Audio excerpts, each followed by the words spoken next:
Sit down, strap in, hang on, and turn it up. Hi, I'm Suzanne Lynn from Z88.3 Afternoons with Suzanne and Shadow.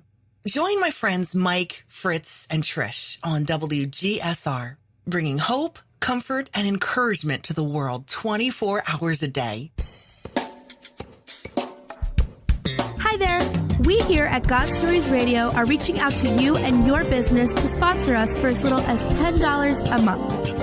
We need you so that we can continue bringing hope, comfort, and encouragement through the power of the Christian testimony. By your business blessing us monthly, we are able to bless others weekly. To sponsor us, email godstoriesradio@gmail.com. And you don't have to be a business to be a blessing. Visit godstoriesradio.com to donate securely through PayPal. Just press the button. You're listening to the God Stories Radio podcast with Mike, Fritz, Trish, and Tina. Listen to us live on the Mixlr app. Also, be sure to follow us on iHeartRadio and you will never miss an episode.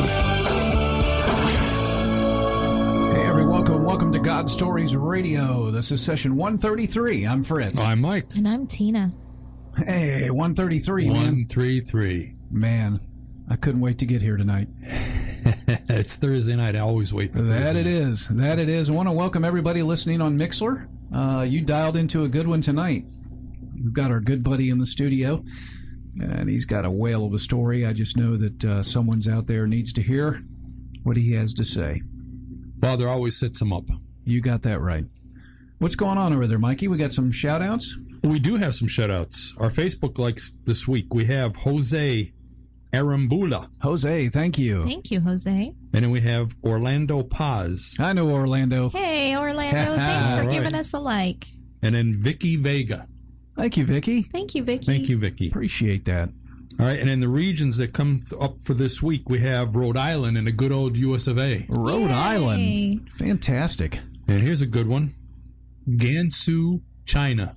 Wow. China. Very cool. And then That's Kuala Lumpur, Malaysia. Hey, I've been there. Wow. You been there? I've been been there? to Kuala No way. Lumpur. Yeah? I sure have. I didn't say it that good, did I? You did a great I think you did pretty good, Mikey. Yeah. I couldn't have pulled that off.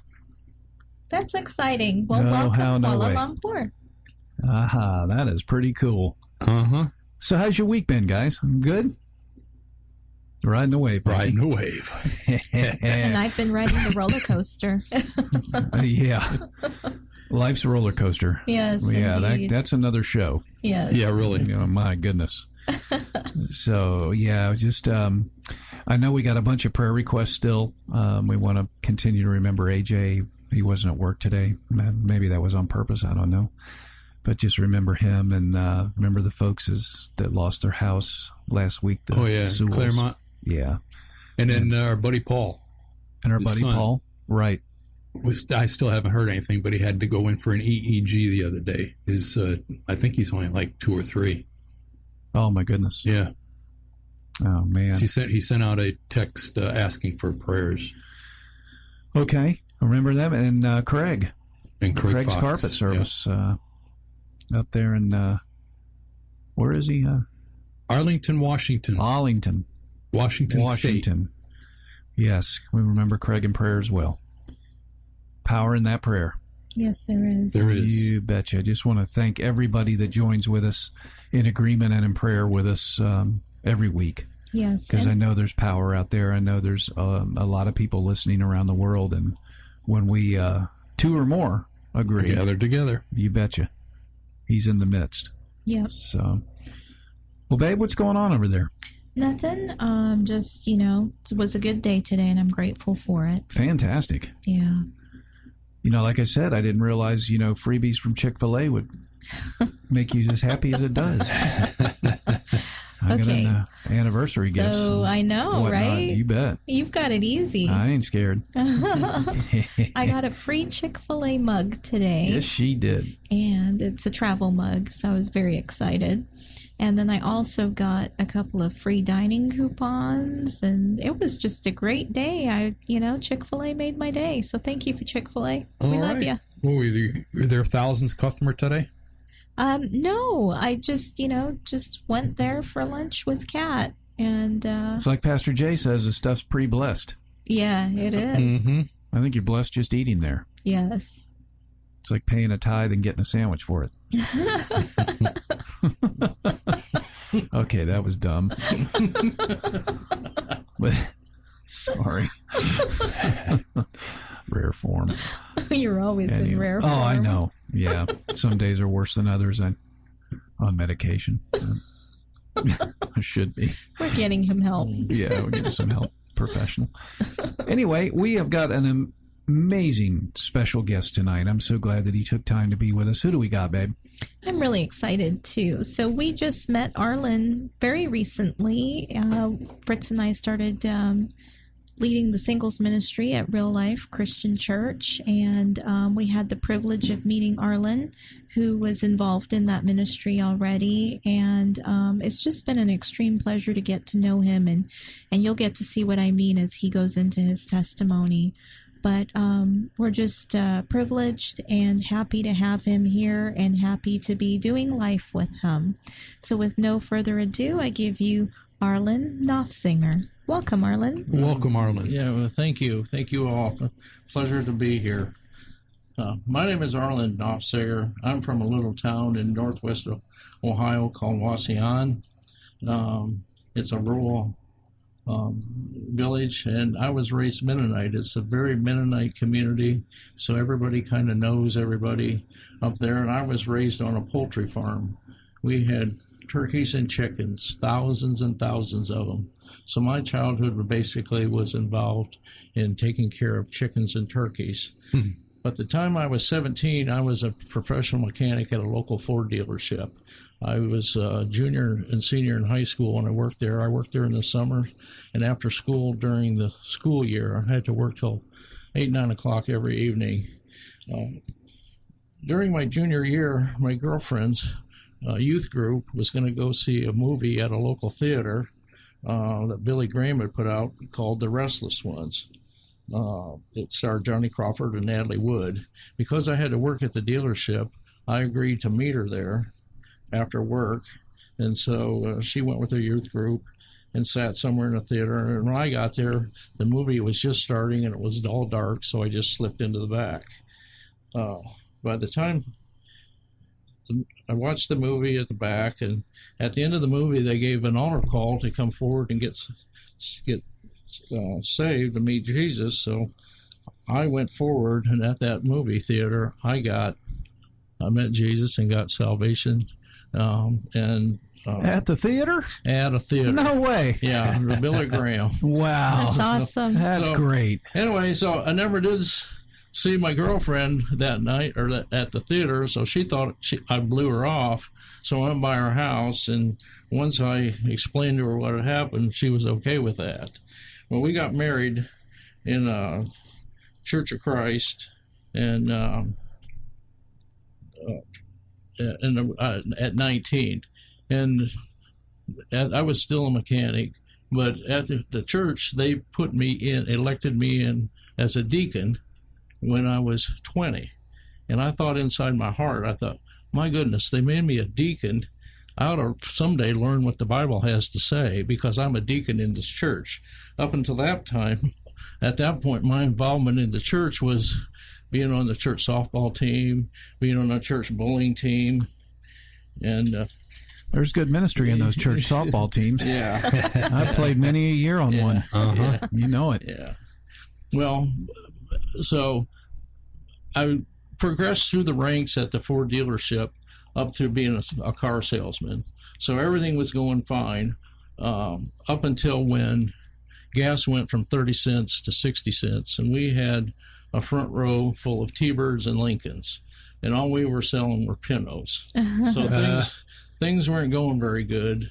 I had a wife and a daughter, a real small daughter, young daughter. What year would you say that was, Arlen? That was 70s. 73, 74. That's exactly what I was going to say, 73. Yeah, 73, 74.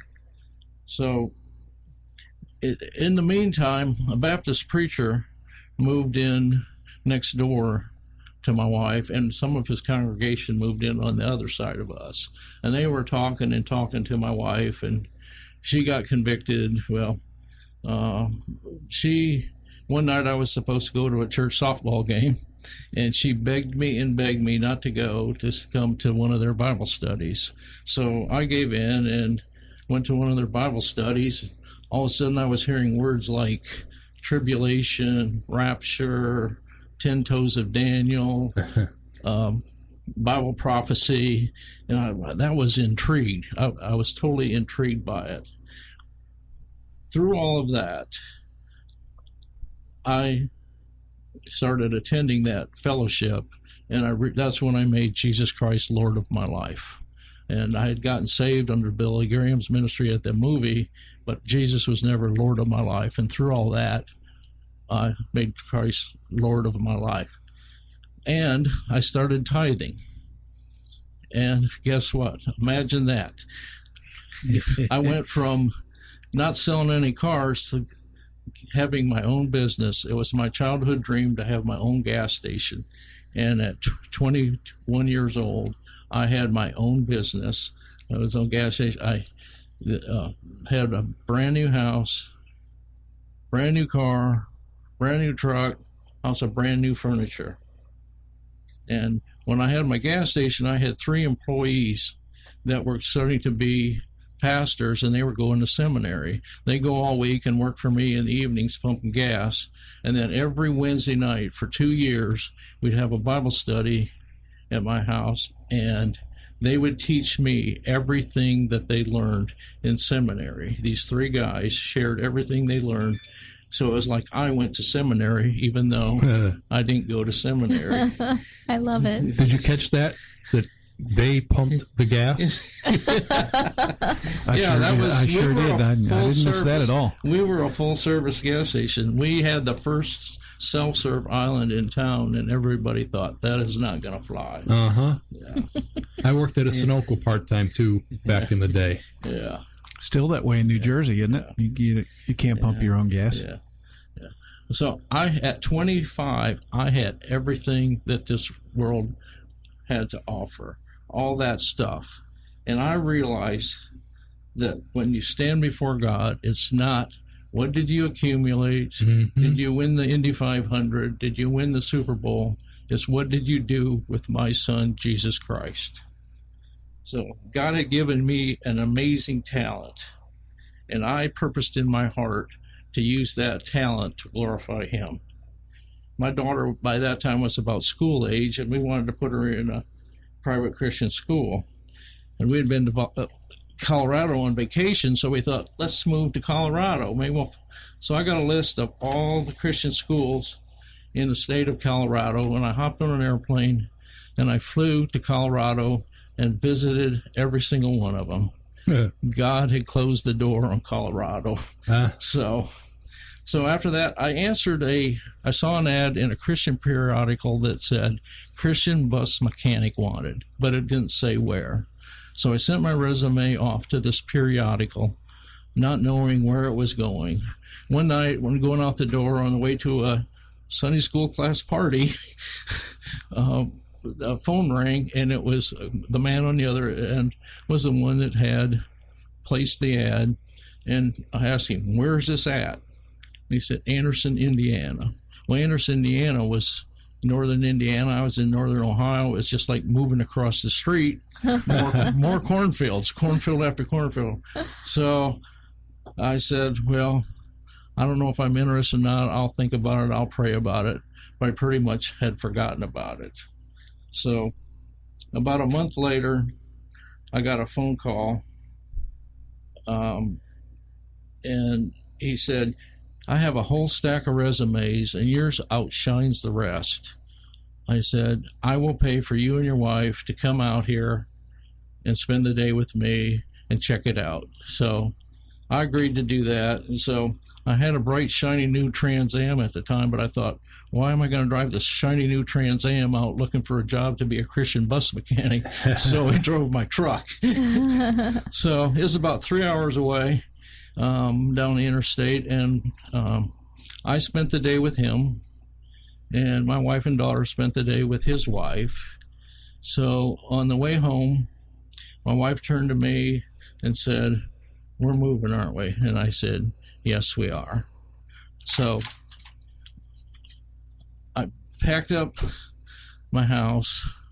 We sold the house, brand new house, shut down my business, packed everything in an old school bus and headed down the highway and moved into a mobile home and went to work for this man running his business. He sold church buses and also took care of 12 Sunday morning buses that hauled kids to Sunday school. So I was now the bus mechanic for the church. I worked for the man. I lived in a mobile home, and after moving out of a new house into a mobile home, it wasn't the greatest. So I bought 8 acres of woods and decided to build a new house. By the time I did that, the man and I kind of didn't see eye to eye, and we went different ways. And so I opened my foreign car business, repair business up again, and God blessed me. So I was still the church bus mechanic and took care of all the buses. We started a puppet ministry in the church, was always involved in ministry.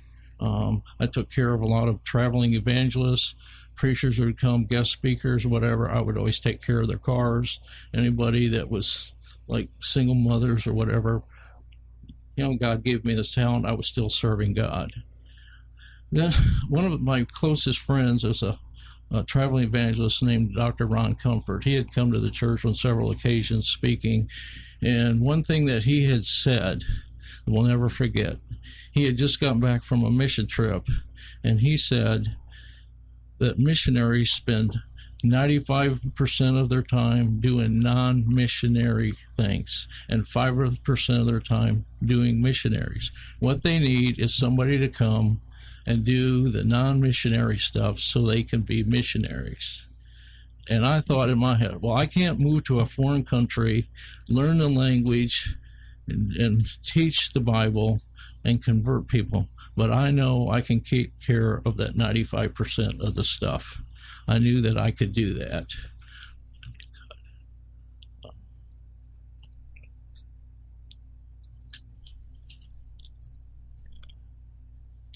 You know what I love about his recount? It's just sort of like you kind of walk through time with him, as he keeps letting you know the story and the time and the age. It's sort of like you get to kind of shadow along with him as he tells his story. And then another thing that I really liked that he said was when he was talking about when he got saved, the day of his salvation versus the day Jesus became Lord of his life.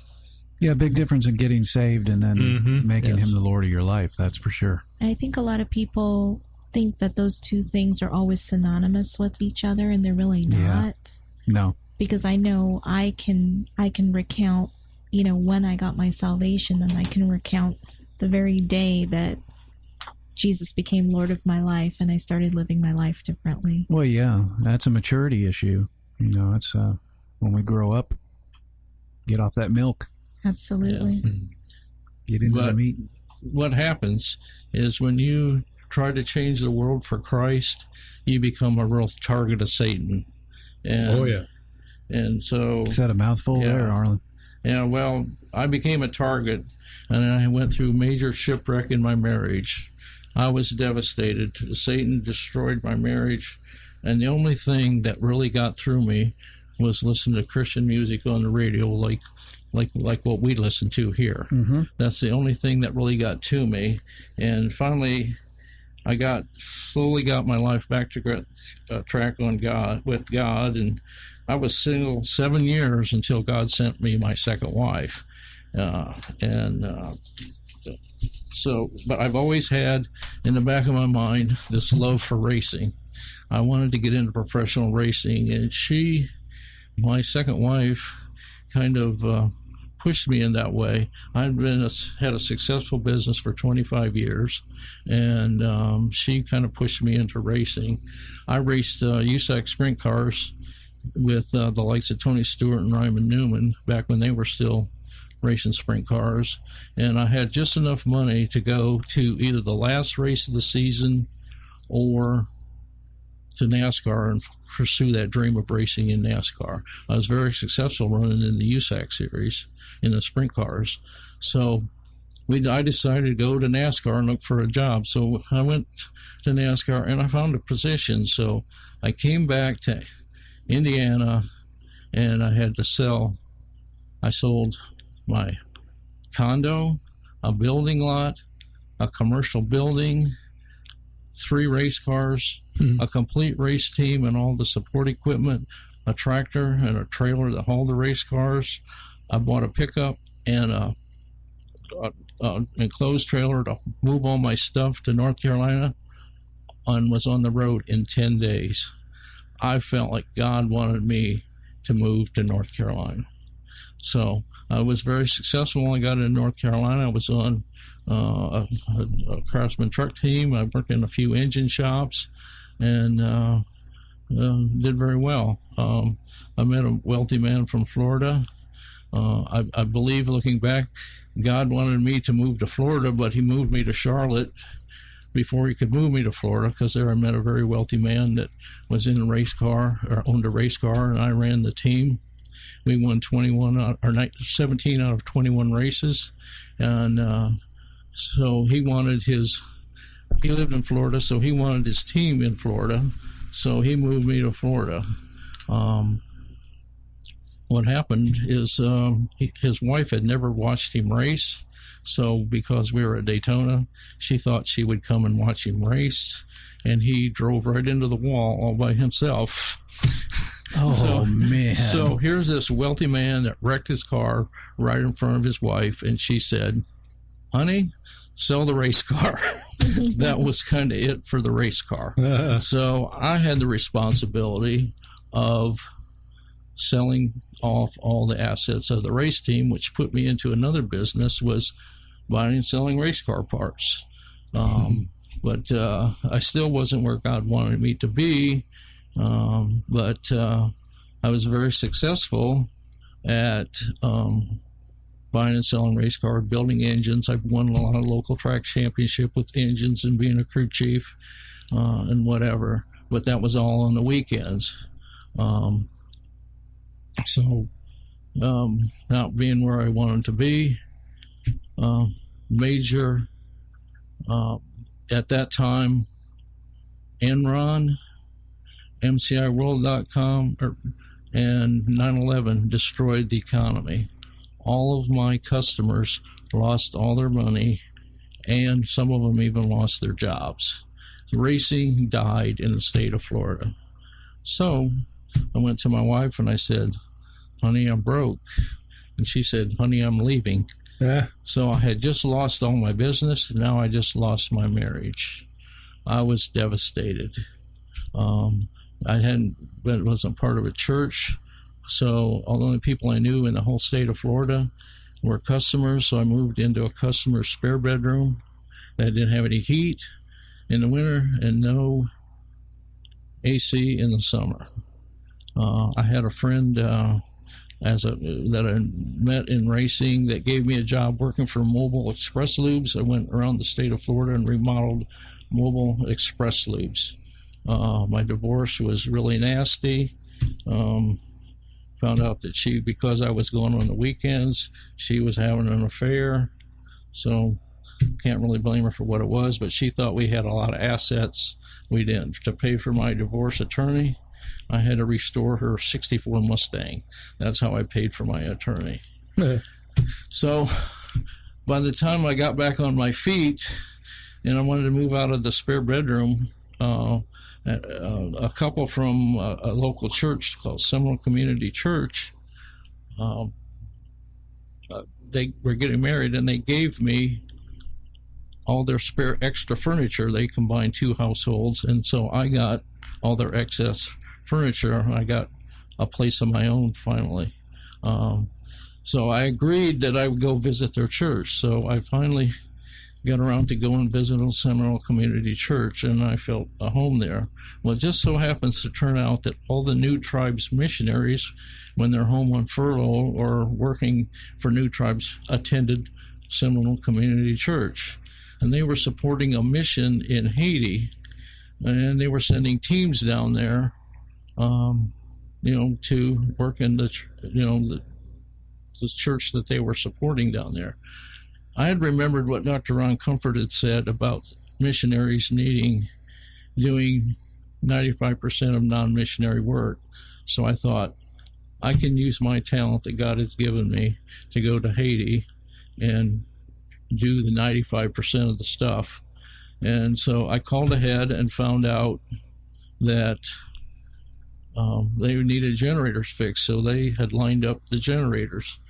The pastor told me, he said, "Gee, Arlen, you're the first one going to Haiti that knows what you're going to do when you get there." Yeah. So I raised the money to go to Haiti, and I took some tools with me, and all the way down there I was sweating and fretting and worrying about getting $600 worth of tools through customs, because I didn't have any money to pay for any duty or customs that was going to get in there. So we get into the customs room, and I'm sitting there worrying and fretting and sweating, and the guy comes over and kicks my toolbox while he wanted me to open it up. Well, at that instant, someone across the room hollered at him, and he turned his head, and at that moment, one of the local pastors was watching. He reached down and snatched out the toolbox, and while the custom agent has turned his head, and the toolbox was gone. Oh, no. So the guy turns around, and he forgot what he was doing, and he went on. So I had just gotten my toolbox in with not having to pay anything. So when we got to the mission, I wasn't expecting, or didn't totally get what I was going to see when I got to Haiti.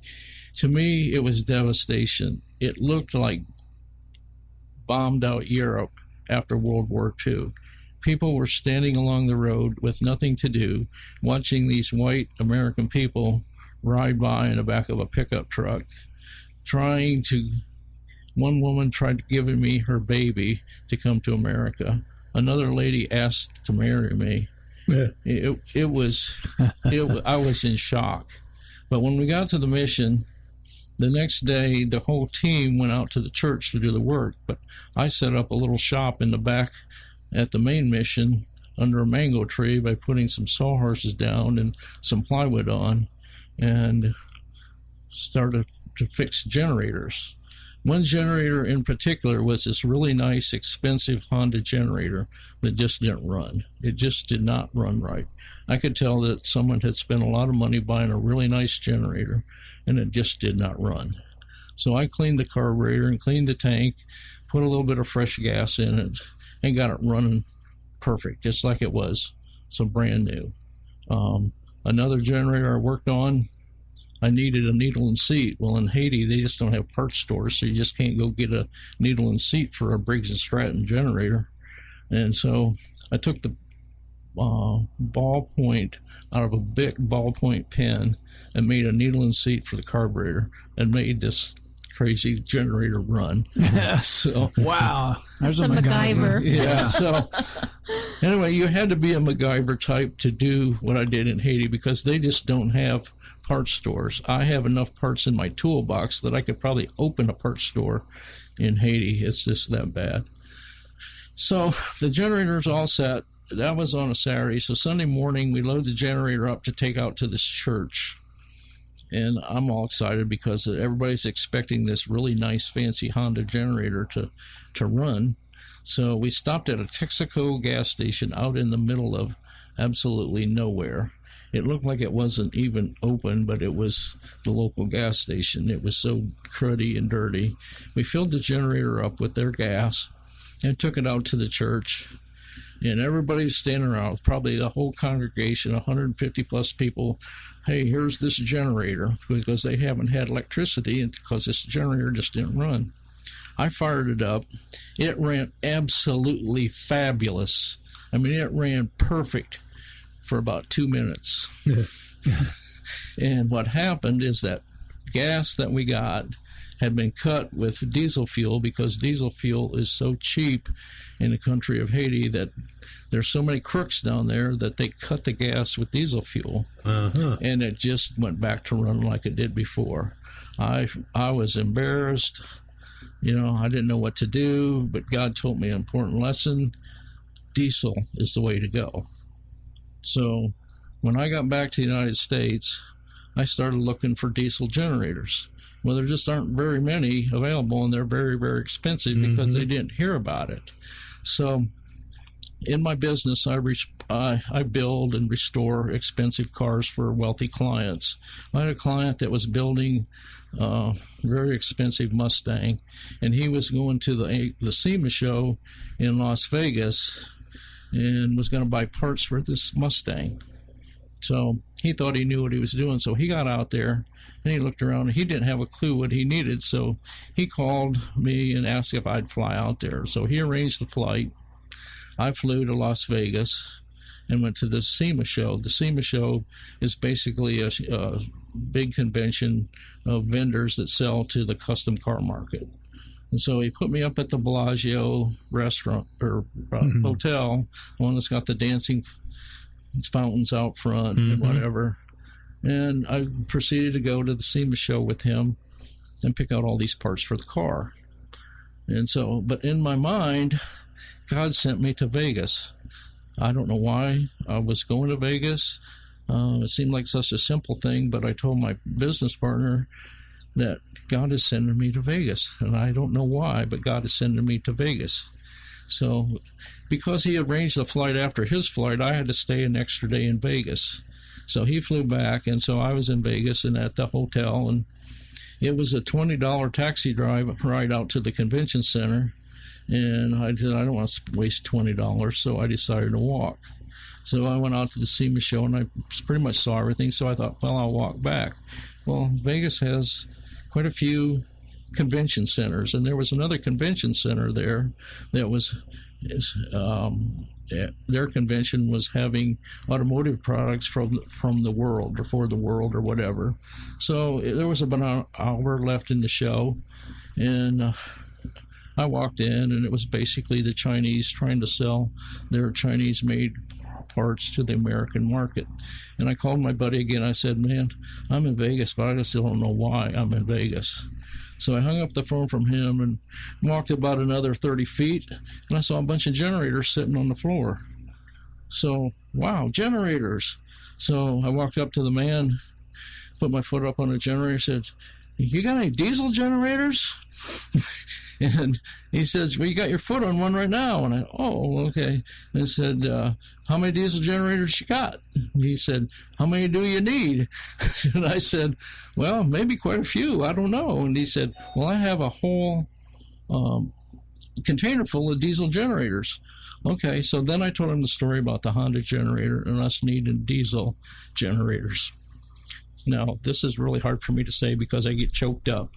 He looked at me and he said, me and my brother just got back from Honduras on a mission trip. We will help you get all the generators that you need to Haiti. We will sell them to you at our cost. And I was floored. So I went over and sat down, probably crying, called my buddy. I said, I just found out why I got sent to Las Vegas. And I kind of told him the story. So now he was going to sell us diesel generators for Haiti. We found the diesel generators. So now I get back and we decide, well, we don't have any money to buy diesel generators.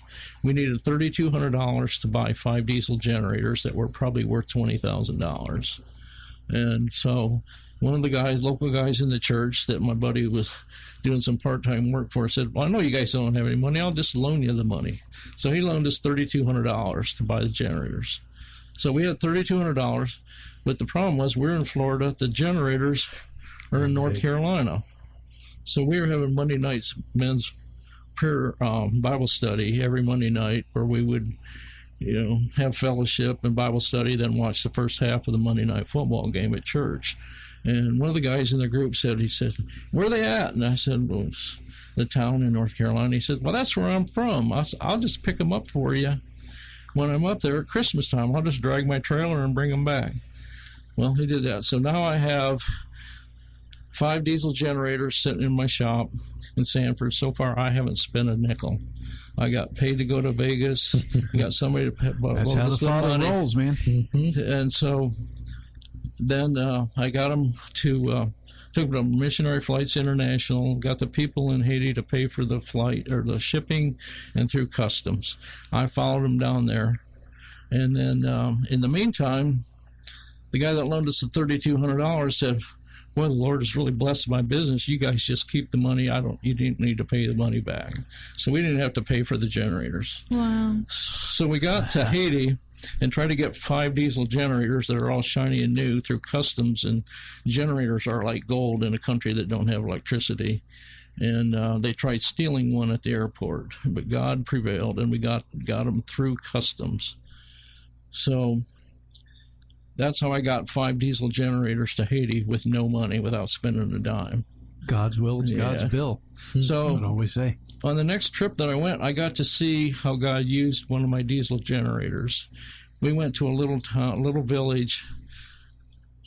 I don't know, the guy I was with turned off the road and said, "We got to go 20 miles down this road." Well, it wasn't a road. It was more like the path that we sent the cows out when I was a kid. You know, there were mud puddles, and he had a little 4-wheel drive Toyota pickup locked in 4-wheel drive, and we had to go 20 miles of that. So we get there, and here the mission had built the church there and a school, and here's my generator setting out in the front yard. What they did is they got electricity. The town had never had electricity. At the church compound, they put a pole up with a light on, and they fired up the generator, and the people came out of the bushes to the church. And so what my buddy, or my friend in Haiti, the mission did, is every place they put a church, they put a well and a generator. And so people would come to get water and to get electricity. And to get some Jesus. Yeah. Amen to that. So, He's the light of the world. You bet. And he's the living water, so it makes sense. So since then, I've been to Haiti 5 times. I haven't even been there since they had the earthquake, but I have a friend there that I'm in contact with. In fact, he called me today. I told him about my car that I bought. He was all excited. When I met him, when I first went there, we became instant friends. He's very smart man, has a very mechanical engineering type brain, and so we just kind of hit it off. But I have, him and his wife started one church every year for 22 years, and there's 22 churches there. Wow. So I supply all their musical instruments, all their generators, vehicles. I've even sent an ambulance down there. We rebuilt a hospital down there, or building into a hospital. Sent one of the local boys to New York City to become an EMT. So we basically created the first emergency room in a small village in the middle of Haiti.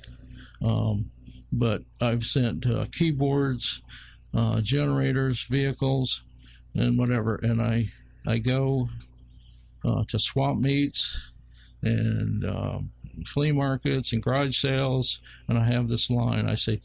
I tell them, I supply all the musical instruments for 22 churches in Haiti. How much would you take for this guitar, knowing that it was going to a church in Haiti?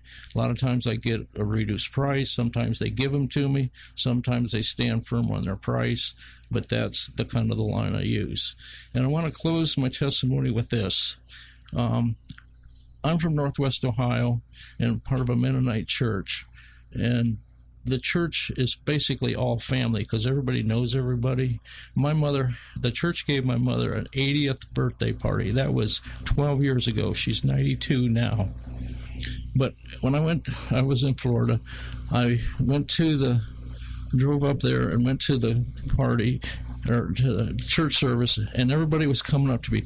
You know, your mother still delivers sermon tapes to the shut-ins, and she's 80 years old. 3 or 4 people came up to me. Well, they had this great, big, wonderful party. The whole church turned out, and at the end of it, it was just my mother and my sister sitting around talking. And I said, "Hey, Mom," I said, "everybody's telling me that you still deliver sermon tapes to the shut-ins." And she looked right at me and said, "Anybody can do what I do." And that's how I want to end my testimony. Anybody can do what I do. You just do it. It was no big deal for her, and it's no big deal what I do. Anybody can do what I do. Wow. Wow. Yeah. Thank you, Arlen. Thank My you. goodness. Yeah. That's amazing. He came in here with like 16 pages of notes. Pretty much. I'm looking at page 11, and he only went as far as 5, and then he didn't use them, as usual. Like everyone else, he always, God always has him touch on what's important. Yeah. Uh-huh. He got to shuffling them papers around. Finally, he said, forget it. I'm just going to talk. Yeah. Well, there's a lot of things that God has allowed me to see and be a part of.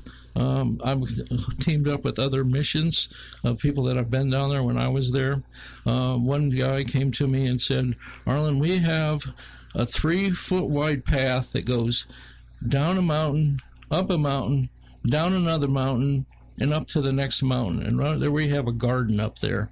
And we're taking an irrigation system, but we need a cart that can't be any more than 3 feet wide, hand-powered, to get that there. So I built a cart, but I couldn't have pneumatic tires because there's no way of blowing up a pneumatic tire. So I had to go to Mount Dora to the antique place and find some old steel wheels off of old wheelbarrows to put on this cart. And it made it. Well, then the cart, I knew I went to Tractor Supply and bought this cart, but it just didn't seem heavy enough. So I reinforced it, and I put wheelbarrow handles on it so people could push it. And it was quite the thing. But he sent me back a picture after they got the irrigation system there. They started using the cart. They were mixing concrete in it and using it to pour concrete. And so he sent me a picture of them using it to pour concrete. And then the same village was renting a plow from one of the villagers and had to pay rent. And so they created this 1-acre farm or garden to feed the village, and it put 7 men to work that never had a job. And so this garden supplied food for the village, and I thought, renting a plow, I'll just make them plow. So I researched plows, oxen-drawn plows. They sent me a picture of this ox pulling this plow. So they already had a cart to transport. So I built 2 different designs of plows and tested them out behind a tractor in a field. They seemed to work. I didn't have an ox to pull them with, but I sent them down there. I said, now they don't have to rent. They got their own plow. So that's what I do. That's the talent God has given me. Praise the Lord. Wow. And you're using it in the right direction, my friend. Absolutely. Yeah. That's fantastic. It really is. It's a true gift. It's a true And gift. using it for Jesus. Amen to that. Wow. Thank you so much, Arlen, for coming and sharing that. As we always say, I know that someone or someone's out there Oh, absolutely. needed to hear what you had to say. And we appreciate that. And if you have something to say, which I know you do, you're listening to me out there, you've got a testimony too. And if the Lord is pricking your heart to share it, we want to have you on. Now, you don't have to come in person. You could write it and send it to godstoriesradio@gmail.com, or you can come in person, such as what Arlen did. We'd love to have you sitting here. It's always more fun. And we also have the capability of a phone call. You can phone us. We can do a call in, and you can give your testimony right from the comfort of your own home or garage or car. Or we've had people give testimonies from everywhere. They just try to get where it's quiet. We had a lady a couple of weeks ago. There was a train going by. I think she said, "Well, I'm sitting out in my car."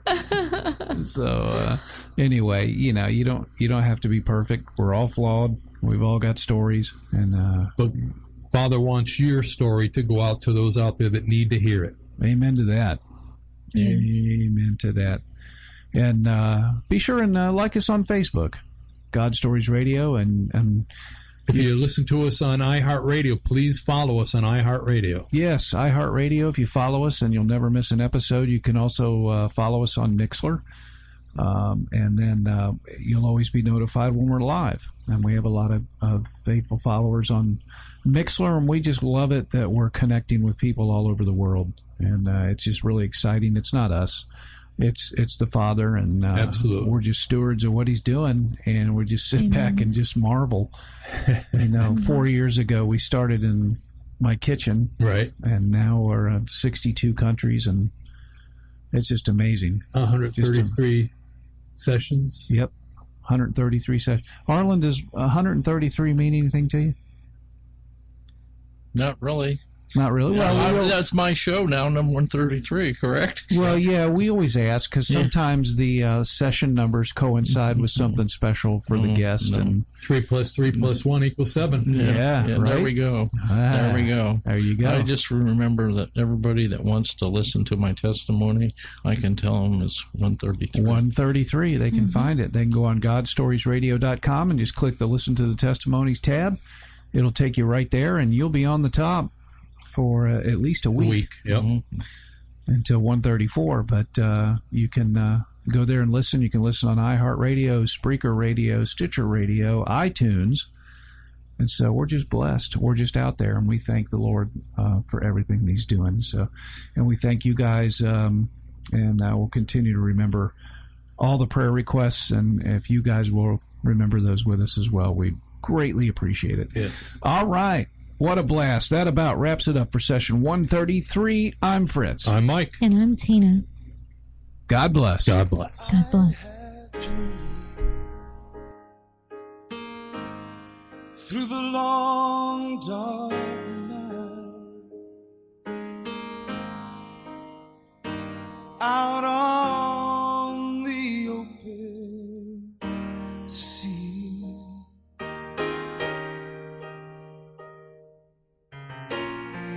by faith alone,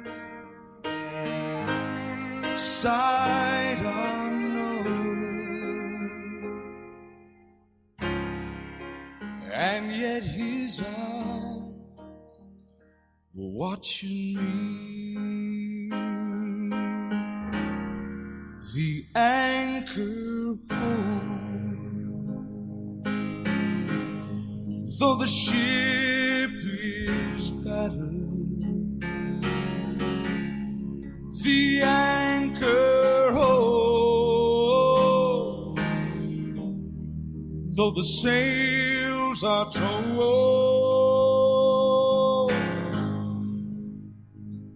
I have fallen on my knees as I face the raging seas, but the anchor holds in spite of the storm.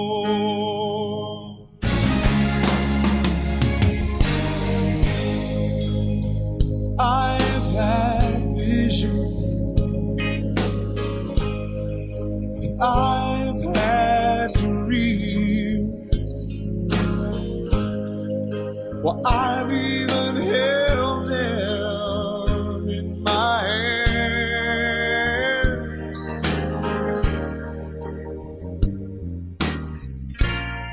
But I never knew those dreams could slip right through, like they were only grains of sand. Oh, the anchor hold, though the ship is battered, the anchor hold, though the sails are told.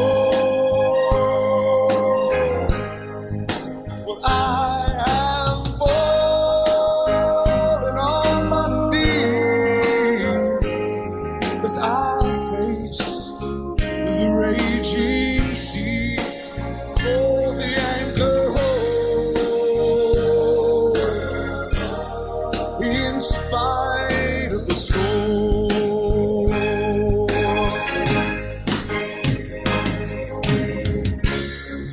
Now I have been young, and I am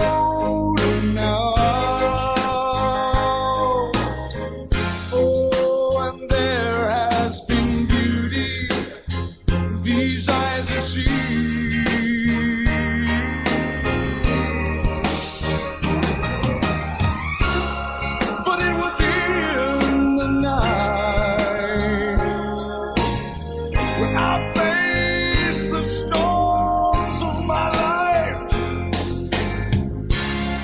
Oh, that's where God proved His love to me.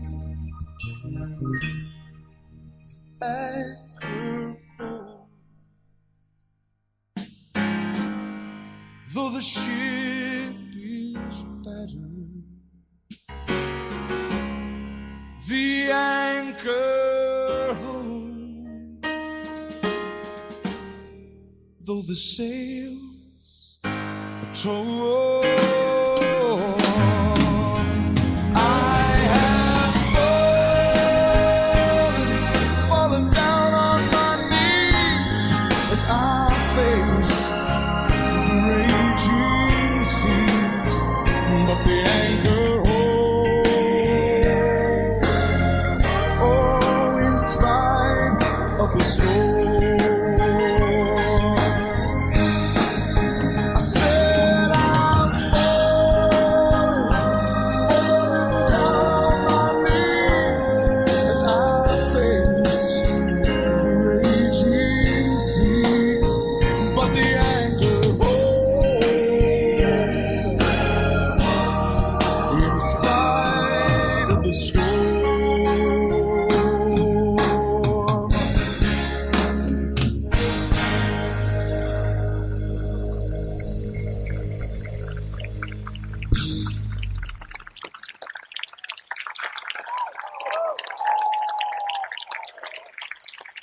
Now give the Lord a hand.